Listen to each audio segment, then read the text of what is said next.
Nagpakain nga ulit kami ngayong araw sa mga katutubong mangyan at ang niluto ko nga isinigang na manok at nag-ihaw din kami ng mga malalaking isda.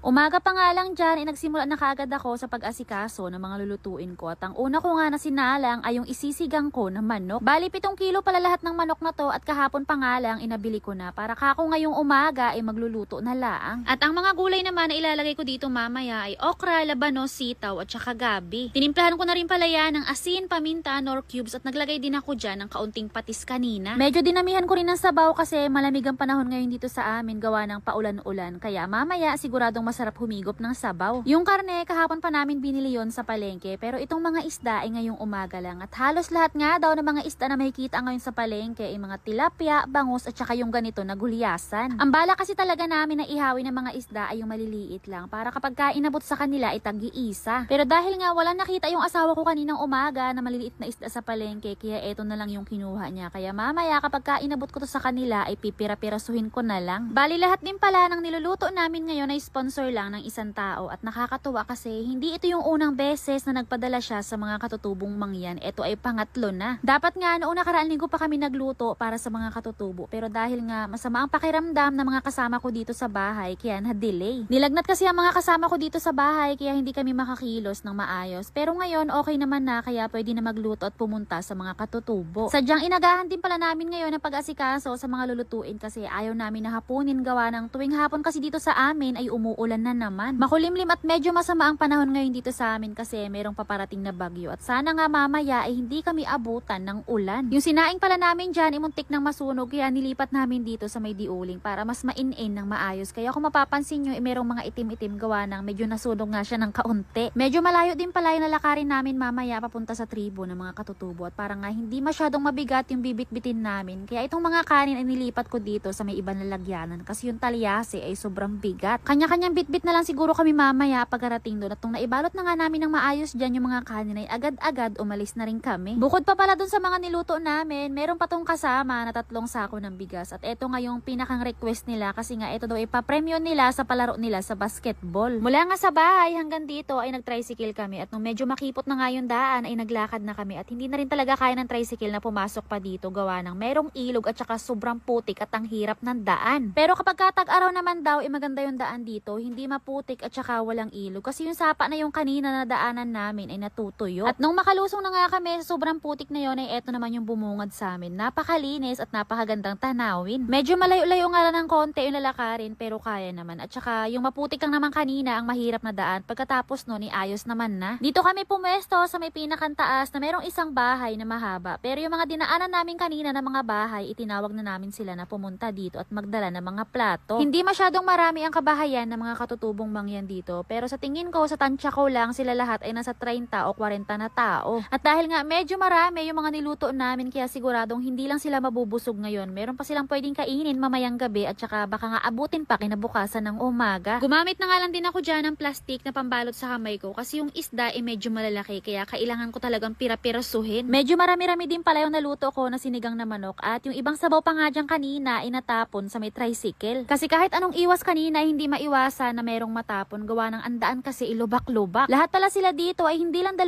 beses na pumila para kumuha ng pagkain. Yung iba nakatatlo at meron pang 4. Sabi nga namin sa kanila dapat maubos nila lahat ng dala-dala namin at kung busog na pwede namang kumuha ulit tapos itabi na lang kasi mamayang gabi kakain na naman at saka bukas ng umaga. Yung iba kapag kumuha ng pagkain ang dala-dala nila ay mga 3 plato at yun nga daw ay para sa mga anak nila na nasa kaingin pa. Ngayon pa lang kami nakarating dito sa kanila at sabi nga nila sa amin ay kami pa lang din yung pumunta dito na nag-abot ng kaunting pagkain. Dito rin pala malapit sa may bahay nila meron silang mga nakatanim na kaingin at kakaani lang nila ng palay kaya ngayon daw nakakatikim sila ng bigas. Meron pa rin kaming mga natatanaw na papalapit dito kaya ang ginawa namin nagtabi na kaagad kami para sa kanila. Talagang hindi kami umuwi dyan hanggat hindi nila nauubos itong mga dala-dala namin kasi para naman talaga sa kanila lahat ng to. So yun lang naman for today's video. Thank you for watching. Maraming salamat po sa nag-sponsor. God bless po.